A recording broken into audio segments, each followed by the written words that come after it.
Dr. Fauci, as you are aware, it is a crime to lie to Congress. Section 1001 of the U.S. Criminal Code creates a felony and a 5-year penalty for lying to Congress. On your last trip to our committee on May 11th, you stated that the NIH has not ever and does not now fund gain-of-function research in the Wuhan Institute of Virology. And yet, gain-of-function research was done entirely in the Wuhan Institute by Dr. Shi and was funded by the NIH. I'd like to ask unanimous consent to insert into the record the Wuhan virology paper entitled Discovery of a Rich Gene Pool of Bat SARS-Related Coronaviruses. Please deliver a copy of the journal article to Dr. Fauci. In this paper, Dr. Shi credits the NIH and lists the actual number of the grant that she was given by the NIH. In this paper, she took 2 bat coronavirus genes, spike genes, and combined them with a SARS-related backbone to create new viruses that are not found in nature. These lab-created viruses were then shown to replicate in humans. These experiments combined genetic information from different coronaviruses that infect animals but not humans to create novel artificial viruses able to infect human cells. Viruses that in nature only infect animals were manipulated in the Wuhan lab to gain the function of infecting humans. This research fits the definition of the research that the NIH said was subject to the pause in 2014 to 2017, a pause in funding on gain of function. But the NIH failed to recognize this, defines it away, and it never came under any scrutiny.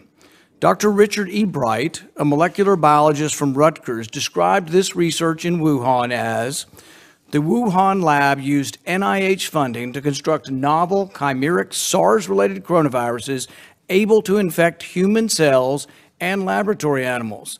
This is high-risk research that creates new potential pandemic pathogens that exist only in the lab, not in nature.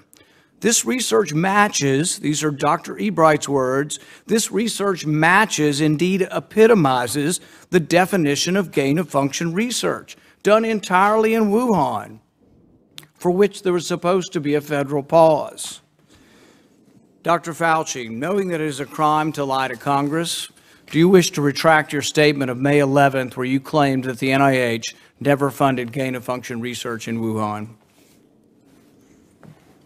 Senator Paul, I have never lied before the Congress. Microphone. Your microphone. Senator Paul, I have never lied before the Congress, and I do not retract that statement. This paper that you are referring to was judged by qualified staff up and down the chain as not being gain of function. What was, let me finish. You take an animal virus and you increase its transmissibility to humans, right. You're saying that's not gain of function? Yeah, that is correct. And Senator Paul, you do not know what you are talking about, quite frankly. And I want to say that officially. You do not know what you are talking about. Okay, you get one person. Let's read from the NIH definition of gain of function. This is your definition that you guys wrote. It says that scientific research that increases the transmissibility among animals is gain of function.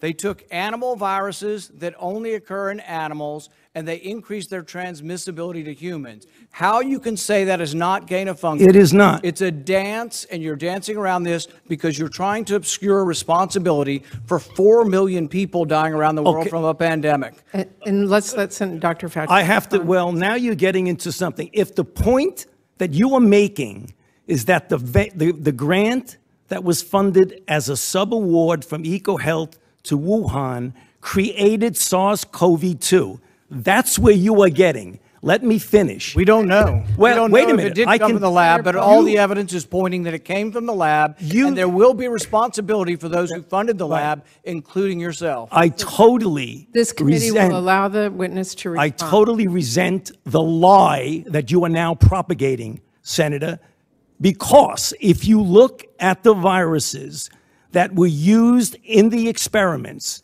that were given in the annual reports, that were published in the literature, It is molecularly impossible. No one's saying those It viruses is- caused it. it No is one is alleging that molecularly- those viruses caused the pandemic. What we're alleging is that gain-of-function research was going on in that lab, and NIH funded it. That is you can't not- get away from it. It meets your definition, and you are obfuscating the truth. I'm not Paul, obfuscating the truth. Senator You are the Paul's one. time is expired, but I will allow the witness to. Let me just finish. I want everyone to understand that if you look at those viruses, and that's judged by qualified virologists and evolutionary biologists, those viruses are molecularly impossible No one's to saying result they are. No in one's saying those viruses SARS-CoV-2. caused the pandemic. Senator Paul, We're saying they are gain-of-function viruses because they were they're not. animal viruses that became more transmissible in human, and you funded it. And Don't you admit the truth. and you Senator implying Paul, your time has expired, and I will allow witnesses who come before this committee to respond. and you are implying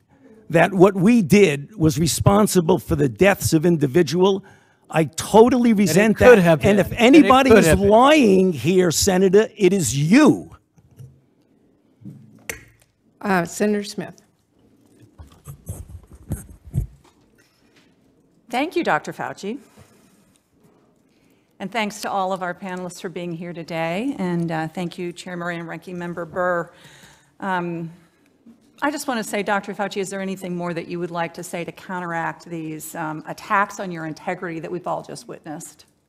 Well, Senator, thank you. I don't think I have anything further to say. This is a pattern that Senator Paul has been doing now at multiple hearings based on no reality. He keeps talking about gain of function. This has been evaluated multiple times by qualified people to not fall under the gain of function definition. I have not lied before Congress. I have never lied, certainly not before Congress. Case closed. Thank you. So we are 16 months into this pandemic, and I think we're at a critical moment. 2/3 of adults have received at least one dose of the vaccine, and at the same time, we are seeing cases rising to about 41,000 a day. As Dr. Walensky has said, we have an epidemic here of the unvaccinated. But of course, this continues to affect every single one of us. So it seems to me that our actions and messages in this moment are going to make a huge difference in whether we move forward or backwards, not only here in the United States, but everywhere in the world. You know, today, as I was walking into this committee hearing, for the first time in months, I saw a line of people waiting outside of a pharmacy for testing and vaccines. And it made me wonder whether the recent surge of the Delta variant is getting people's attention and moving them from indecision to action. What a terrible way for this to happen. So I have a few questions just to, I hope, clear up some of the misinformation and misunderstandings. Dr. Fauci, the COVID-19 vaccine protects against the Delta variant. Is that correct? It protects against the clinically apparent disease, and it protects extremely well against hospitalization and deaths. Right, right. So if you're not vaccinated, given how contagious the Delta variant is, I mean, would it be fair to say you're very likely to get this variant, to get the COVID-19 variant, would you say? Well, certainly when you look at the capability of this virus to transmit from people to people. I mean, obviously you have to be in an environment in which the virus is present. So if you are in for example, and I believe Dr. Walensky mentioned that in her remarks, if you are in a area, be it a state, a city, a county, or what have you, where you have a high level of infection in the community and a very low level of vaccinated people, the chances in that environment of getting infected are reasonably high. Right, right.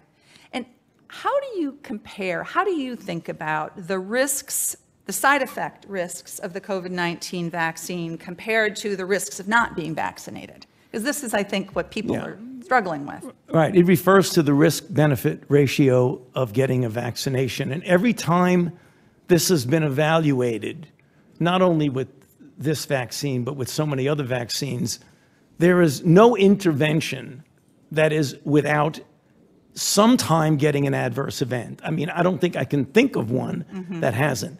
So when you have that situation, you balance the rarity or the uncommonness of a particular adverse event with the advantage that you would get from protecting yourself against the actual disease against which you're vaccinated.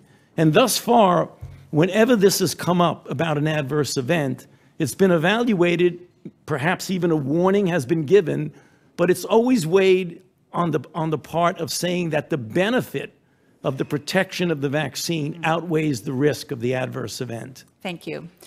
Dr. Walensky, you know, I have spoken with a lot of public health experts in Minnesota who tell me that they are still challenged getting, especially younger adults who are eligible to be vaccinated, getting them vaccinated. And part of it is the challenge, this perception that COVID is just not that big a deal for younger people, people who consider themselves healthy and I've got a strong immune system and so forth. So let me ask you this. Are there a larger number of younger people getting hospitalized today versus a year ago or 6 months ago? We have seen hospitalizations go up for every age bracket recently as cases go up. Proportionally, because there are more cases now among younger people, we're seeing more of those people in the hospital. They still get hospitalized at a less frequent rate given unvaccinated than elderly patients. But in fact, because there are more of them now, we are seeing more of them in the hospital. Okay, so another good piece of advice there about being aware of the risk, even if you are, even if you see yourself as young and healthy. Absolutely. Thanks for watching, and if you haven't already, please consider subscribing to our channel. And while you're at it, please leave us a comment. Thank you for watching.